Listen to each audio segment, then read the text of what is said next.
Hello and welcome to WES Bologna Montagna, presented by Raspini for the second round of the season. The UCI e-mountain bike cross-country World Cup is in Bologna, Italy for the third time in its history. First ever time on this side of the Apennine in the commune of the Monghidoro. This weekend we include the WES e-bike fest with a great programme of activities for fans and riders of all levels and some special guests. Paddock ambience always great, and bike checks before the race starts. Italian stars Martino Frue and Andrea Garibo, the Swiss Natalie Schneider and Nicole Goldie, and Honduran Milton Ramos ready for the recce, which was held in wonderful weather conditions.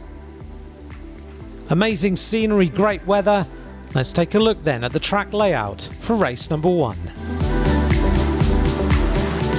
The lap length 3.5 kilometres, each race consisting of 5 laps, total ascent 1,035 metres. MotoGP legend Danny Pedroso visited WES this time to test the racetrack with Kjell van den Boogaard. Just looking forward to do a track preview and have the first experience with electric bikes and see how this amazing track is done here. So I will jump on soon and get some experience on bike. Well, Danny has jumped in the saddle. Let's join him and see what the course looks like.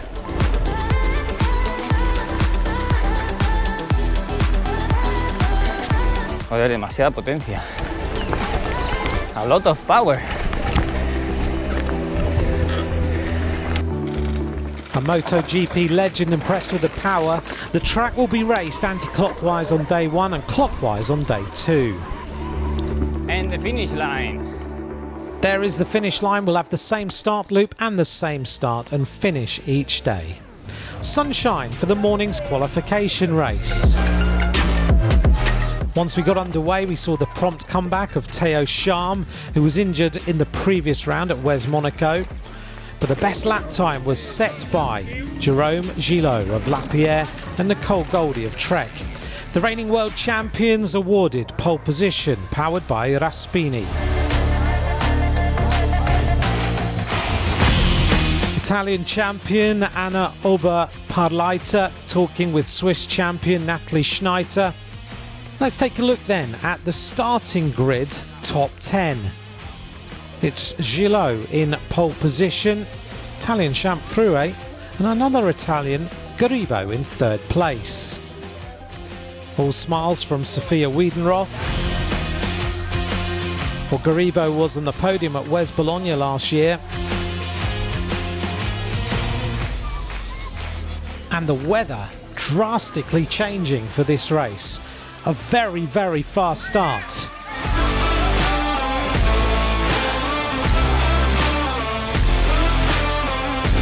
Through the whole shot, Gillot takes that, as well as Sophia Wiedenroth in the women's race.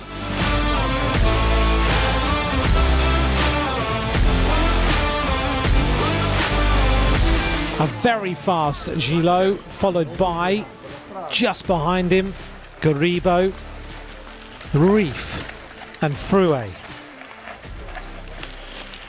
In the women's race, Wiedenroth in first position ahead of Goldie of Trek. In the men's race, the world champion impressively improved his gap.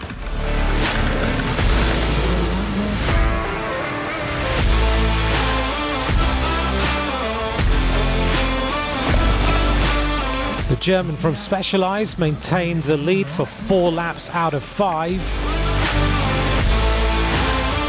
Justine Tonzo, though, broke her chain on lap number 3.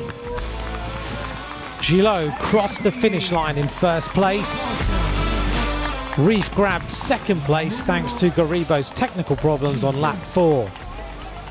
In the women's race, Goldie just managed to overtake Wiedenroth in the last section of the track, her first victory in a WES race. Wiedenroth just debriefing with her team after race number 1. Let's take a look at the results of the women's race number 1. Nicole Goldie of Trek takes the victory ahead of Wiedenroth, with Anna Oberparleiter in third place. was a really hard race, and it was really close at the end. And yeah, it made a lot of fun. Yeah, it was not easy to overtake on this course, but yeah, somehow it was possible, and yeah. Here's the men's results. Jérôme Gillot of La Pierre Overvolt takes the victory, ahead of Joris Rief and Martino Fruet. C'était une belle course, je me suis régalé sur ce parcours qui était vraiment e-bike. Well, it was a great race. I really enjoyed this course, which was a proper e-bike track. Very technical, where to control speed and the lines wasn't easy. I had a little issue on the track, but I managed to fix it quite easily. I took the right line without losing speed. I really loved this fast track. Long descents, hard to climb. Really happy to win here in Bologna for the second round of the season. Yeah, and let's hope I can do the same tomorrow in race 2.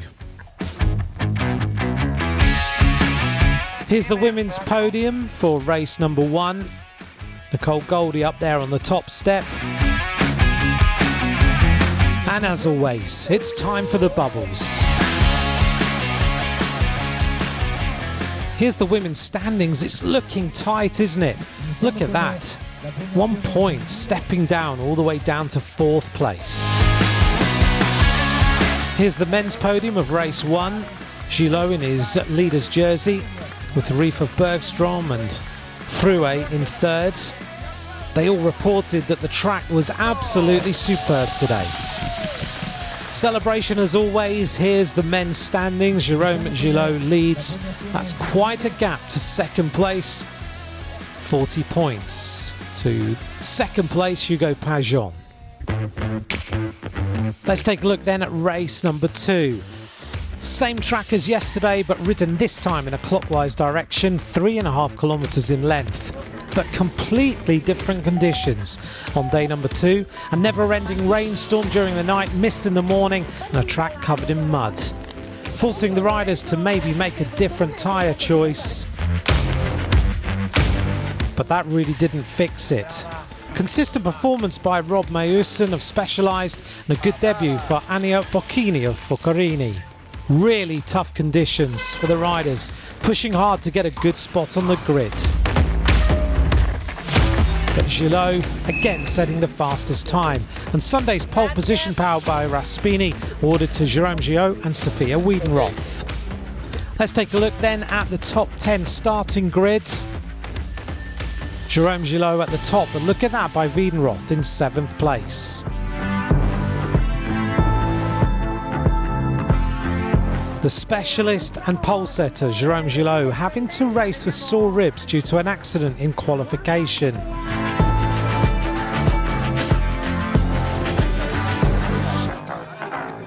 And pole position for the women, wrapped up against the cold, Sophia Wiedenroth. She's looked superb all weekend. Fast start. Italian legend Martino Fruet was fastest at the start and took the whole shot, followed by Gillot, Noel, Charm, and behind Van den Boogaard. The women's whole shot going to Justine Tonso, feeling comfortable in the mud, exactly like she did in Monaco. Gillot was fast enough to overtake Fruet in lap number 1. He took the lead, maintained it for the full distance, kept Charm behind, Loic Noel getting closer.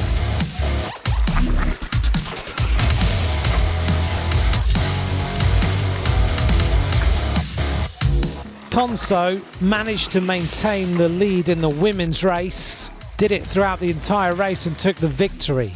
Ismail Esteban grabbed an important 5th place in the men's race. Schneider also consistent, 2nd place ahead of Wiedenroth, completing the women's top 3.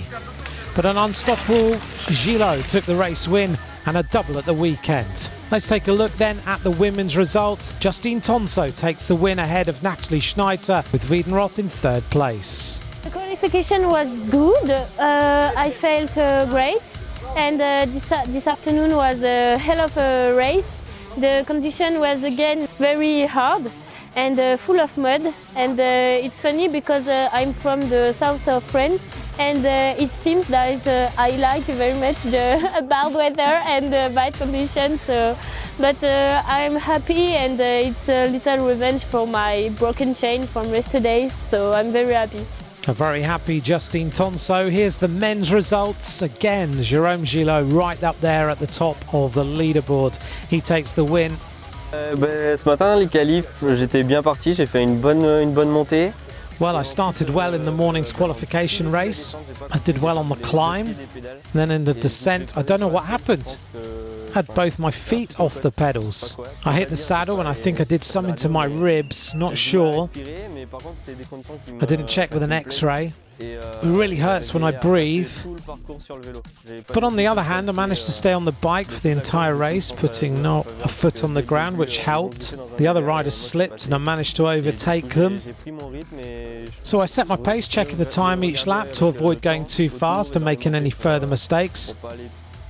Well, I love this track. It was really good. Hope we'll race other tracks like it in the future. Et voilà, donc j'espère qu'on aura plus de parcours comme ça. The world champion was then diagnosed with 3 broken ribs. Incredible results. There's our podium this time in the women's race. Celebration as always. Here's the standings. Justine Tonso now at the top of the leaderboard, 6 points ahead of Natalie Schneider in second. This is our men's podium. Jérôme Gillot there, nursing those ribs, but again at the top of the leaderboard, but not sore enough to not throw some bubbles around. Jérôme Gillot now top of the leaderboard as always, 100 points ahead of Loic Noel, who was in second place this time after round number 2. The Magnetti Morelli Checkstar Power Lap was awarded to French teammates Tonso and Gillot for setting the fastest lap in race 2. So another great race weekend is over. We look forward to seeing the riders back on track for the 3rd round of the season at Charades in France, 23rd, 24th of July. Bye for now.